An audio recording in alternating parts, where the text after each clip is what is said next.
ஆண்டாள் திருவடிகளே சரணம். நீளாதுங்கஸ்தனகிரிதटे சுப்தமுத்போத்ய கிருஷ்ணம் பாரார்ధ్యం ஸ்வம் ஸ்ருதிசதசிரசித்தமధ్యాపయంతి స్వోచ్ఛిష్టాయాం సృజనిగళితం యా బలాత్కృత్య భుంక్తే గోదా తస్యై నమ ఇదమిదం భూయ ఏవాస్తు భూయః. జై శ్రీమన్నారాయణ. బంధువులారా, ధనుర్మాసంలో 2వ రోజులోంచి 3వ రోజులోకి వస్తున్నాం మనం. గోదాదేవి తనతో చేరినటువంటి తన స్నేహితురాలందరినీ కూడా ఒక చోటకి చేర్చి వ్రతం ఏమిటో చెప్పింది, వ్రతంలో చేయాల్సిన పనులేమిటో చెప్పింది. మరి ఇలాంటివి చేస్తే ఏదో ఒక ఫలితం కలగకుండా ఉంటుందా? ప్రతి పనికి తప్పనిసరిగా ఏదో ఒక ఫలితం ఉంటుంది, అది మంచిదైనా చెడుదైనా సరే. సాధారణంగా చిన్న చిన్న పనులు చేస్తేనే ఏవో కొన్ని ఫలితాలు వస్తుంటాయి. వీళ్ళు చేసేటువంటి వ్రతం చూస్తే సాక్షాత్తు శ్రీకృష్ణ వ్రతం కదా, సామాన్య వ్రతమా ఏంటిది? మరి దీనికి ఫలితాలు అద్భుతంగా ఉంటాయి. మనకి స్వర్గాన్ని కోరి చేసేది ఇది అని వేదాలు చెప్పేయండి. జ్యోతిష్టోమైన స్వర్గకామో యజేత. స్వర్గాన్ని కోరుకుంటే జ్యోతిష్టోమం చేయండి అని ఒక మంత్రం చెప్తుంది. అయితే ఆ పని ఎవరైనా చేశారనుకోండి, అలాంటి యజ్ఞాన్ని ఎవరైనా, వెంటనే వాళ్ళ కోసం విమానం వచ్చేసి వాళ్ళందరూ ఎక్కించేసుకుని తీసుకుని వెళ్ళిపోవడం అనేది ఉండదు. అలాంటి ఎవరు చేయకూడదు. కానీ వాళ్ళు దానికోసం చేస్తే దానికోసం కొంతకాలం పడుతుంది. వీడిదో ఒక వయసులో చేశాడు అనుకోండి, మిగతా వయసు ఎంత ఉందో అంత వయసు వాడు ఇక్కడ జీవిస్తాడు. ఇది వదిలిన తర్వాత వీడు అక్కడికి పెడతాడు. మరి ఉన్నంతవరకు ఏం చేయాలి? వీడికి బతకాలి కదా, వీడికి ఒక కుటుంబం ఉండాలి కదా, వీడికి పిల్లా పీచు ఉండాలి కదా, వీడికి ఇల్లు వాకిలి ఉండాలి కదా, తిండి తిప్పలు కావాలి కదా, ఇతర విలాసాలు సుఖాలు కావాలి కదా. ఇవన్నీ ఇచ్చి అప్పుడు వాడికి అది స్వర్గాన్ని ఇచ్చును. ఇది మనకి వేదం చెప్తోందండి. అంటే వాడికి ఇక్కడ ఉండేటప్పుడు మిగతావన్నీ కూడా లభిస్తాయి. లభించిన తర్వాత వాడికి ఉత్తమ ఫలితాన్ని ఇస్తుంది. అంటే సామాన్యమైనటువంటి చిన్న చిన్న అల్పమైనటువంటి ఫలితాలను కోరుకున్నప్పుడే ఇట్లాంటి రకరకాల లాభాలు కలిగేటప్పుడు ఇది సాక్షాత్తు శ్రీకృష్ణ వ్రతం కదా, దేవతలందరికీ అధిదేవుడైనటువంటి స్వామి కోసం చేసే వ్రతం కదా. మరి దీనికోసం ఎన్నో లభిస్తాయి కదా. మరి మనం అవన్నిటినీ మనం కాంక్షిస్తూ చేస్తున్నామా? అసలు ఏమిటి లభిస్తాయమ్మా అని గోదాదేవిని మన వాళ్ళంతా అడిగితే వాళ్ళందరికీ గోదాదేవి సమాధానం చెప్తోంది. అవన్నీ ఎవరికి ఎలా ఏం లభిస్తాయి అనే చెప్తోంది అనమాట. మొట్టమొదటి ఫస్ట్ వీడి దీర్ఘాయువు కావాలి కదా. అయితే వేదం వాడికి ఎష్యూరెన్స్ ఇస్తోంది, ఆయురాశ ఆస్తే. అంతవరకు మరి వీడికి ఏదో పల్ల పాప కావాలి కదా, సుప్రజాస్తమాశ ఆస్తే. మరి ఇంతమంది పిల్లలు పడితే మనకి ఇల్లు వాకిలు ఉండద్దు, దివ్యం ధామాశ ఆశ ఆస్తే. మంచి భవనాదులు కూడా ఇప్పుడు లభిస్తాయి, సంపదలు, అన్ని సుఖాలు వస్తాయండి. ధనుర్మాసానికి అంతకంటే ఉత్తమమైనటువంటి ఫలితాలు వస్తాయి. ఎంత అద్భుతంగా వస్తాయో గోదాదేవి చెప్పిన తీరు చూస్తే అమ్మో ఆశ్చర్యం వేస్తుంది. గోదాదేవికి ఉండేటటువంటి ఈ ప్రకృతి అందలి అవగాహన చూస్తే అత్యద్భుతం, ఆశ్చర్యం. సామాన్యంగా ఎవరికైనా కొంచెం భగవంతుడి మీద శ్రద్ధ, దైవికమైనటువంటి రుచి, అధ్యాత్మ చింతన ఉంటే జగమే మాయా, బ్రతుకే మాయా అని అనుకుంటూ అసలు ఈ కనిపించేదంతా బుడగలాగా క్షణికము, మిథ్య, ఇదంతా పోవాలి అని అంటారు. కానీ భగవత్ ప్రేమ కలిగినటువంటి మహనీయులు మనకి వేదాల్లో అది చెప్పలే. ఇదంతా కూడా భగవంతుని యొక్క దివ్య మంగళ విగ్రహం సుమా. ఈ ప్రపంచమంతా ఆయన యొక్క దేహంలోని భిన్న భిన్న భాగాలు. ఈ భూమంతా ఆయన పాదం, ఆకాశమంతా ఆయన యొక్క దివ్యమైనటువంటి ఆలోచన, ఈ నక్షత్రాలన్నీ ఆయన యొక్క చూపులు, ఈ సాగరాలు, జలాలు, నదులు ఇవన్నీ కూడా ఆయన యొక్క పొత్తి కడుపు. ఈ సంచరించే గాలంతా ఆయనకు ఊపిరి. ఈ ప్రపంచంలో కనిపించేటటువంటి అగ్ని తేజస్సు అంతా ఆయనకు ముఖము. ప్రపంచంలో ఉండే అన్నీ ఆయన దివ్యమంగళ విగ్రహం. దివ్యమంగళ విగ్రహంలో దేనిని మనం కాదంటాం, దేనిని మనం వదులుతాం, దేనిని మనం ప్రేమించం కనుక. ఇది భక్తుల యొక్క తాత్పర్యం. అంచేత మన సంప్రదాయంలో ప్రకృతిని ద్వేషించడం ఉండదు, ప్రకృతి సౌందర్యాన్ని భగవన్మయంగా ఆస్వాదించడం ఉంటుంది. 3వ పాటలో గోదాదేవి ఆ ప్రకృతి సౌందర్యాన్ని ఎంత కమనీయంగా అందిస్తుందో మనం చూద్దాం. ఒకసారి వచ్చిన వాళ్ళ అందరినీ కూడా వ్రతానికి కలిగే ఫలితాలను గురించి వివరిస్తోంది. నిజానికి వీళ్ళేం ఫలితాలు కోరుకోవట్లే, కానీ ఊరి వారందరికీ ఫలితాలు కావాలి. వాళ్ళకైనా చెప్పాలి కదా. చెప్పాలంటే మరి వాళ్ళకి అవి ఎప్పుడు సుఖాన్ని ఇస్తాయి అని వాళ్ళకు కూడా తెలియాలి కదా. అది గోదాదేవి చెప్తోంది. ఎలా ఉన్నాయో చూద్దాం ఒకసారి. ఆండాళ్ తిరువడిగళే శరణం ఓంగి ఉలగళంద ఉత్తమన్ పేర్ పాడి நாங்கள் நம்பாவைக்கு செய்யும் கிரிசைகள் கேளீரோ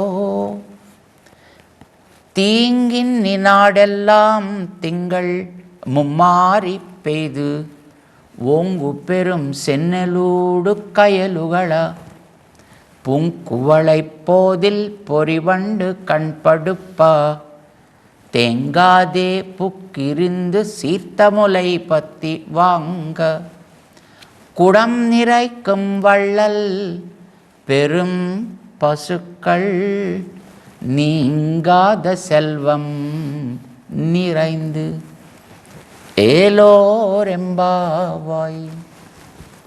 ఏమరా నాంగళ్ నమ్ పావైకు చాత్తి నీరాడినాల్. చాలు. నాంగళ్ మనమందరం విలక్షణమైన వ్యక్తులం. ఏమిటి మనకు ఉండేటటువంటి ఒక విలక్షణత, ప్రత్యేకత? క్షుద్రమైనటువంటి ఫలితాల వెంట పరుగులు పెట్టేవాళ్ళం కావు మనం.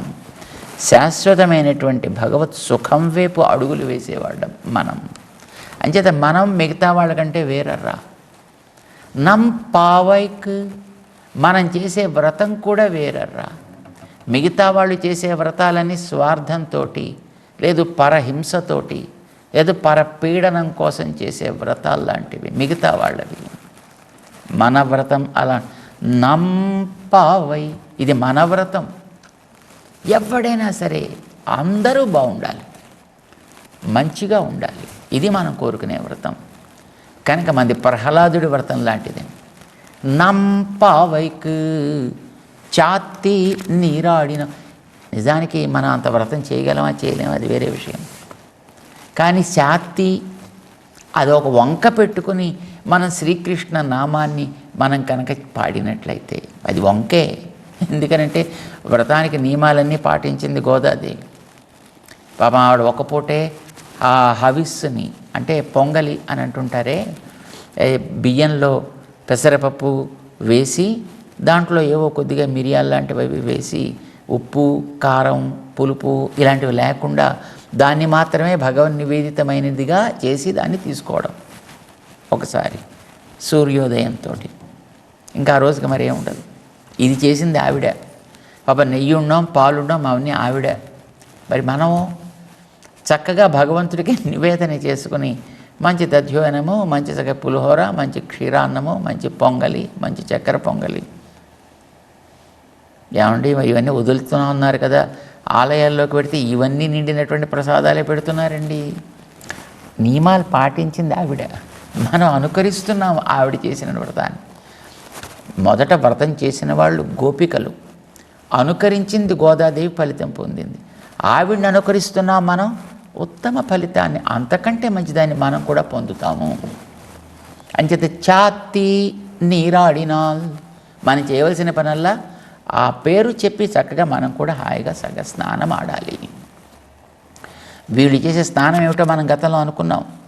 భగవంతుని కళ్యాణ గుణములనే జల ప్రవాహంలో వీళ్ళు చేసేటటువంటి స్నానం.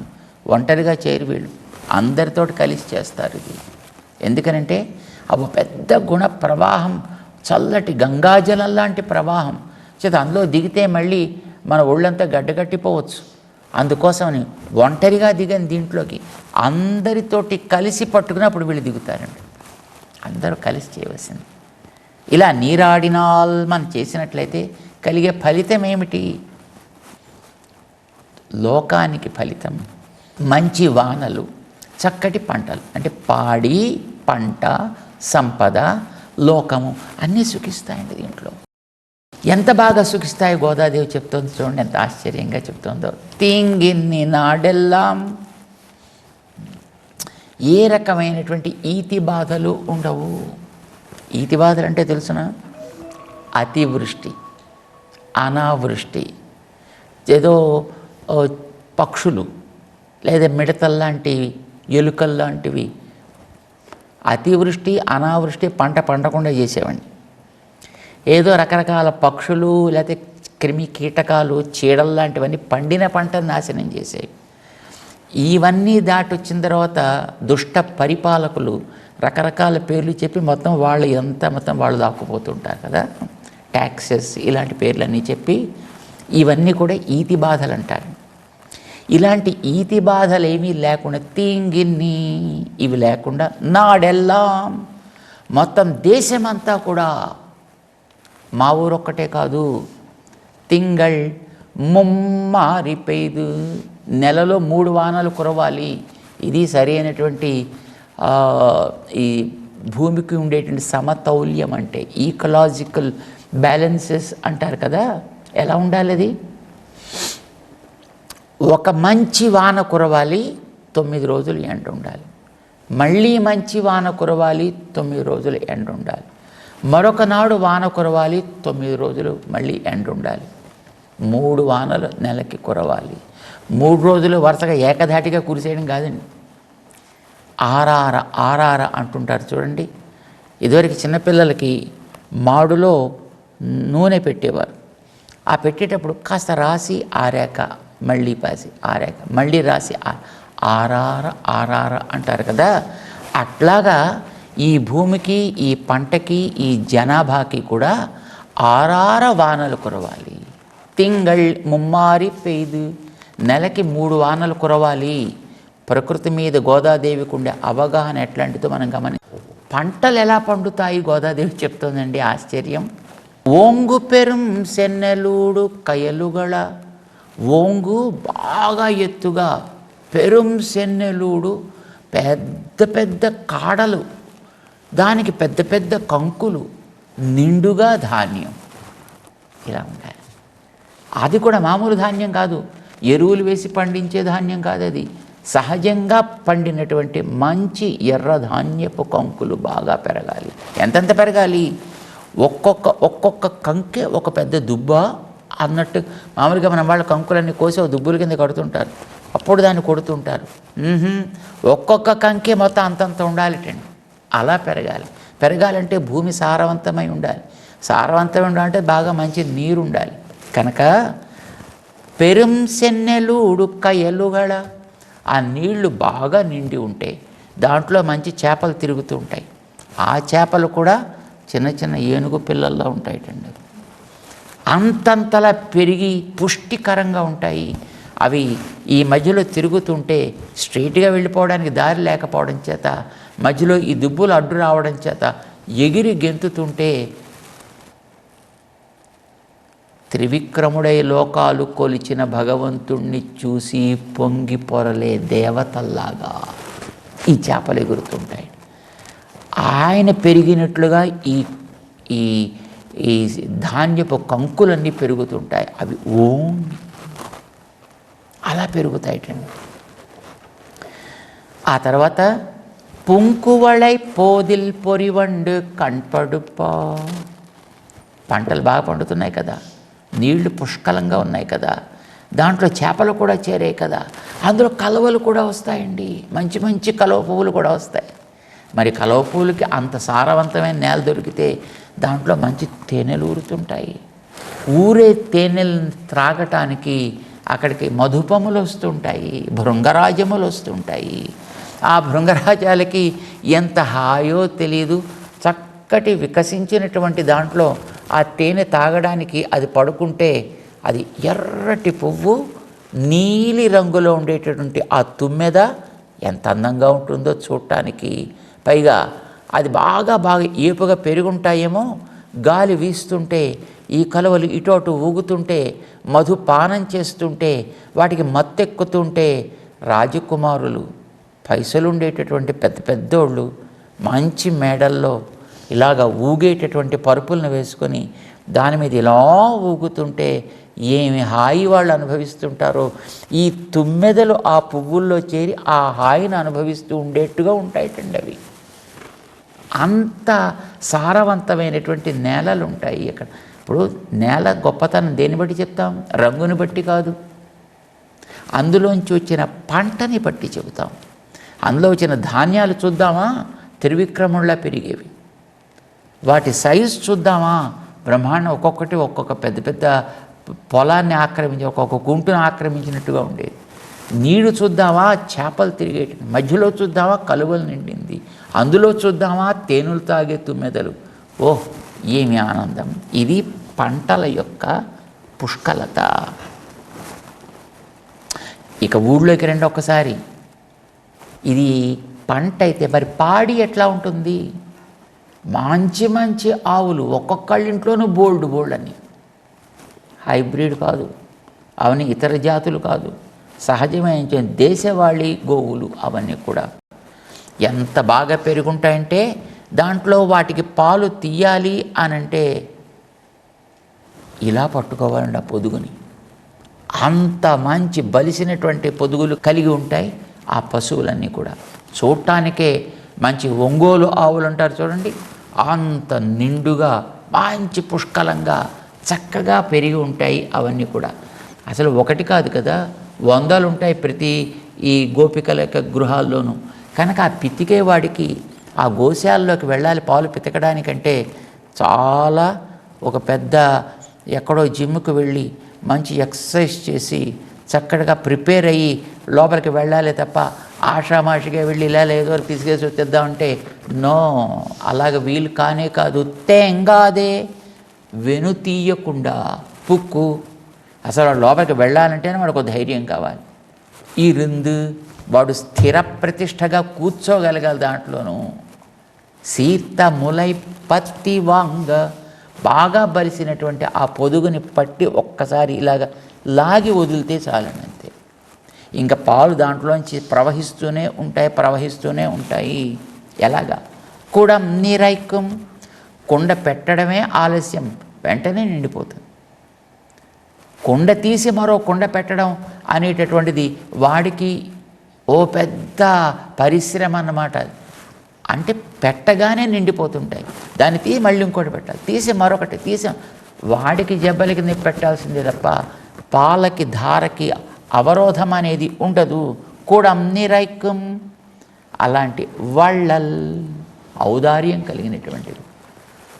ఆవల స్వీకరించేవాడి యొక్క స్థాయికి మించి పాలని ఇవ్వగలిగినటువంటి ఔదార్యము. భగవంతుడి యొక్క, కృష్ణుడి యొక్క చేతి స్పర్శతోటి పెరిగినటువంటి పశువులు కదండి నందగోకులంలో ఉండేటువంటి పశువర్గం అంతా కూడా. ఆయన లాంటి గుణాలే వాటికి కూడా ఉంటాయి. అంచేత ఆయన ఏమంటాడు, ఆయన ఉదారా సర్వ ఏవైతే, నా నుంచి ఎవరు ఏం తీసుకున్నా వాళ్ళంతా ఉదారులేసుమండి అని ఆయన పొగిడినట్టుగా ఇవి కూడా తమ నుంచి ఆ పాలు తీసుకుంటే చాలు ఎవరైనా అంటూ అవి ధారలు ధారలు కారుస్తూనే ఉంటాయి. వళ్ళల్ పెరుం పసుకళ్, వాటి యొక్క ఆ పెద్దరికం చూస్తే మామూలుగా మనం అనుకుంటాం ఆకారంలో పెద్దవి అనుకుంటాం. ఆకారంలో పెద్దవైన పాలు ఇవ్వకపోతే వాటిని పెద్దగా రైతు గౌరవించడు కదండి. కాదు, ఇవి ఆకారంలో చిన్నవిగా ఉన్నా ఔదార్యంలో పెద్దరికం కలవి. ఇది సిరు మామనిసర్ అంటారు మన ఆళ్వారు. అట్లాగా రూపంలో చిన్నవైనా ఔదార్యంలో పెరుం పసుకళ్, అలాంటి పశువుల యొక్క సమృద్ధి ఇంత అని చెప్పలేము. అంత సమృద్ధి పాడి పెరుగుతుంది. ఇక ఇండ్లని చూద్దాం. నీంగాద సెల్వం నీరైంది, ఎంత ఖర్చు చేసినా తరగనటువంటి సెల్వం సంపద నీరైంది. పుష్కలంగా నిండుతుంది. ఎప్పుడు? ఎందుకు? ఇప్పుడు ఈ వ్రతం చేస్తే ఎందుకు? దీనికి మనం ఆధారంగా స్వీకరించిన ఆ నారాయణుడిలో ఉండే గొప్పతనం అదండి. నారాయణ మంత్రానికి ఉండే వైభవం అది. ఏమిటి దానికి ఉండే వైభవం? ఓంగి ఉలహళంద ఉత్తమన్, అది దీని గొప్పతనం. ఓంగి ఒక్కసారి పెరిగాడండి ఆయన. బలిచక్రవర్తి కథ మనం వినుంటాం. తనకి ఇంద్రుడికి ఇద్దరికి రాజ్యాన్ని పంచి భగవంతుడిస్తే, బలం ఉంది కదా నాకు, ఆశ ఉంది కదా నాకు అని తృప్తి లేక తనది తాను హాయిగా ఆస్వాదించడం దాంతో తృప్తి పడక ఇంద్రుణ్ణి కూడా చావగొట్టి వాడి రాజ్యాన్ని కూడా అపహరించి ఆక్రమించుకొని అనుభవిస్తున్నాడు బలి. కష్టాలు వచ్చాయి, ఏడిచారు వీళ్ళంతా. తీర్చాలనుకున్నాడు భగవంతుడు. ఏం చేయాలి? బలి చక్రవర్తి లాక్కున్నాడు కనుక హిరణ్యకశిపుణ్ణి హిరణ్యాక్షుణ్ణి సంహరించినట్టుగా వీడిని కూడా చెయ్యాలి. కానీ వీళ్ళో మంచి గుణం ఉంది, అడిగిన వాడికి లేదనకుండా ఇస్తాడు. సరే, సంతోషం, నేను అడుక్కునేవాడిగా వస్తా అన్నాడు. వెనుకాడలేదు, సిగ్గుపడలేదు. పాపం దానికోసం అని ఓ పొట్టి వాడి కింద సంకోచం చెందిపోయాడు. ఆయన వామనుడయ్యాడు. బలి అడుగులు 3 కావాలి నాకు అన్న అడగడం కూడా చేత కాలేదు పాపం వాడికి. ఎందుకంటే ఎప్పుడు అడుక్కున్న నోరు కాదు కదండి అది, ఎప్పుడు కూడా అందరికీ ఇచ్చినటువంటిది. కానీ ఈవేళ తాను ఆయన ఇచ్చేవాడు కనుక ఆయనకి తగ్గట్టుగా నన్ను నేను అమర్చుకుంటానని యాచకుడై వెళ్ళాడు, సంకోచంతో వెళ్ళాడు.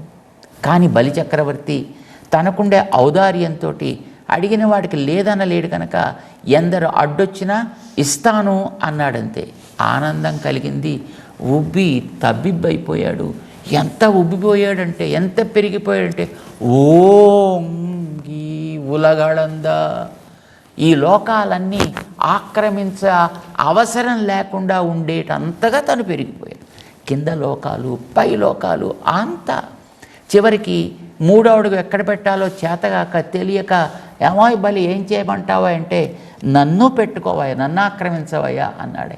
నాది అంతా పోయింది, ఇక నేను మిగిలాను కదా, నన్ను కూడా నువ్వే స్వీకరించు అంటూ తన తల మీద పాదం పెట్టించుకున్నాడు మహాబలి. ఇది భగవంతుడికి ఆనందం. అందుకోసం ఆయన ఓంగి పెరిగిపోయి ఉలహళంద ఈ లోకాలన్నింటినీ కొలిచాడు. ఆ కొలవడం తన కోసం కాదు పాపం, కొలిచినందుకు తనకి శ్రమే కలిగింది, కష్టమే కలిగింది. కొలుస్తుంటే మిగతా ఉండే ఆ బలి పరివారం అంతా తన మీద కత్తులు కటార్లు దూశారు, తనని రకరకాల మాటలతోటి నిందించారు. పోన్లే అంటే అనుకున్నాడు ఆయన. తాను వాడికి ఉపకారం చేస్తున్నాడు, బలికి ఉపకారం చేశాడు, ఇంద్రుడికి ఉపకారం చేశాడు. ఇది ఆశ్చర్యమైన. బలికి ఏమయ్యా నీకు ఇంద్రుడితోటి పోటీ ఎందుకు కనుక, నీకు మరొకటి ప్రమేయం లేకుండా ఉండగలిగేటువంటి ఒక పెద్ద రసాతలం అనే లోకాన్నే మొత్తం నీకు ఇచ్చేస్తా, హాయిగా తీసుకో. అంతేకాదు దాని మీద మరొకడెవడో ఆక్రమించకుండా నీ దగ్గర ద్వారపాలకుడిగా నేనే ఉంటా అని బలిచక్రవర్తికి అంత మర్యాదనిచ్చాడు ఆయన. అందుకు ఆయన ఉత్తముడయ్యాడు. అంటే కష్టపెట్టిన వాడికి కష్టం కలగకుండా సుఖాన్ని ఇచ్చాడు, కష్టపడ్డవాడికి తొలగి సుఖం కలిగేటట్టుగా ఉపకారం చేశాడు. ఇరువురికి ఉపకారం చెయ్యడమే ఆయన లక్షణంగా బ్రతికాడు ఆయన. అందుకు ఆయన ఉత్తముడు, స్వార్థం లేకుండా బ్రతికినవాడైన. స్వార్థంతో కూడా ఇతరులు ఉపకారం చేసేవాళ్ళు కొందరు ఉంటారండి, మధ్యములు. అసలు ఇతరులకి ఉపకారం లేకుండా తననే చూసుకునేవాళ్ళు ఉంటారు, అధములు. తనకి ఇతరులకి కూడా ఏం వచ్చినా రాకపోయినా వాడి దగ్గర ఉండడానికి వీలు లేదని నాశనం చేసేవాళ్ళు కూడా కొందరు ఉంటారండి. ఎవరన్నాలో వాడిని ఏమనాలో మనకు అంత బాగా తెలియదు అంటాడు భర్తృహరి అనేటి మహానుభావుడు. భగవంతుడు తనకంటూ ఏమీ లేకపోయినా ఎదుటి వారి కోసం తనని తాను మార్చుకుని తన స్వభావమైన శ్రేయపతి అయ్యుండి యాచకుడు అవ్వాల్సి వచ్చినా వెనుకాడకుండా సిగ్గుపడకుండా చేసిన ఉపకారానికి ఆనందంతో పొంగిపోయాడు కనుకనే అలాంటి ఉత్తముడి పేరు పాడండి. మిగతా వాళ్ళ పేర్లు పాడి ఏం ప్రయోజనం కనుక, నోటికి మలినాన్ని అంటించుకోవడం తప్ప. అలాంటి వాడిని పాడితే ఉన్న మలినాలన్నీ పోతాయి, నోరు శుద్ధమవుతుంది, మనసు శుద్ధమవుతుంది, శబ్దం పలికిన ప్రాంతం శుద్ధమవుతుంది. కనుక ఆయన యొక్క ఉత్తమన్ పేర్ పాడి, ఆయన యొక్క ఔదార్యానికి ఆనందంతో పొంగొచ్చే ఆ లోపల నుంచి పాటని పాడి అప్పుడు మనం ఈ వ్రతాన్ని చేస్తున్నాం. ఇది ఆ మూల మంత్రమైనటువంటి నారాయణ మంత్రానికి ఉండేటువంటి గొప్పతనం. ఊరిని సుఖపరుస్తుంది, పాడిని సుఖపరుస్తుంది, పంటని సుఖపరుస్తుంది, ఇంటిని సుఖపరుస్తుంది, ఒంటిని సుఖపరుస్తుంది, లోకాలకి అంతటికీ కూడా సుఖాన్ని కలిగిస్తుంది. కనుక ఈ వ్రతాన్ని మనం అందరం చేయొచ్చు, అతి సులభము అంటూ ఆండాళ్ 3వ పాటలో వ్రతానికి కలిగే ఫలితాన్ని చెప్పి, ఫలితాన్ని మనం కోరుకోవటం లేదు, మనకు కావాల్సింది శ్రీకృష్ణుని పాట పాడడం, ఆయన సేవ చేయడం.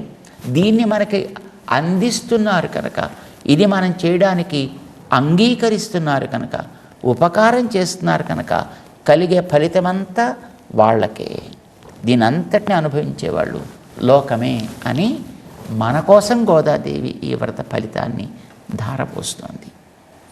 మనం చేస్తే మన తోటి వారందరూ అట్లానే సుఖపడతారు. చేద్దాం, వ్రతంలో ముందుకు సాగుదాం. ఆండాళ్ తిరువడిగళే శరణం. జై శ్రీమన్నారాయణ.